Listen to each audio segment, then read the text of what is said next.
life is a beautiful, beautiful thing. I always say we accompany people when they enter the world.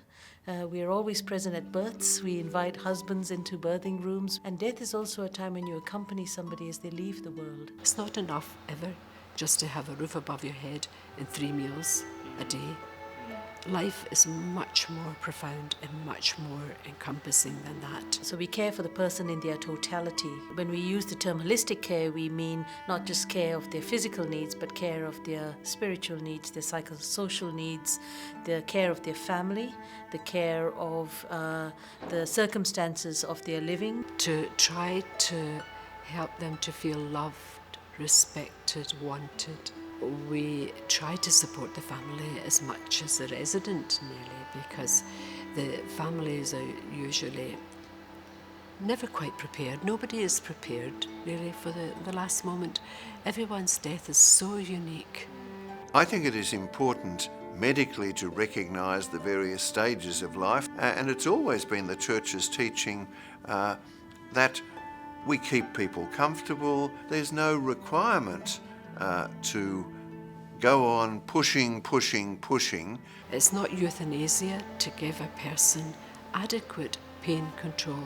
That's not trying to hasten a person's death to get them out of pain. You're trying to control the pain so that they're comfortable. The basic fundamental principles of pain relief should be available to all patients. We should encourage talking about the process of dying, making dying part of our whole life and not something that is hidden away. In our society, we tend to hide away death. People need to think about these things. They need to talk about it. An advanced care plan is about ensuring somebody's care needs are fundamentally listened to and respected, really, that we honour somebody's wishes at the end of life.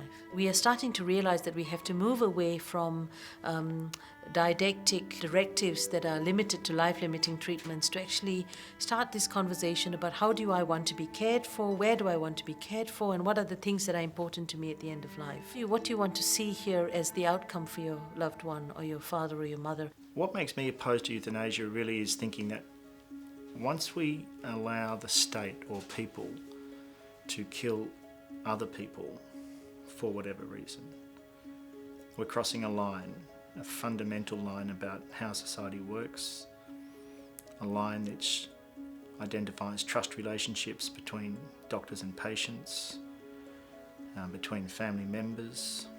The idea of crossing the line is really so dangerous and so worrying for me that I'm confident it's a line we shouldn't cross.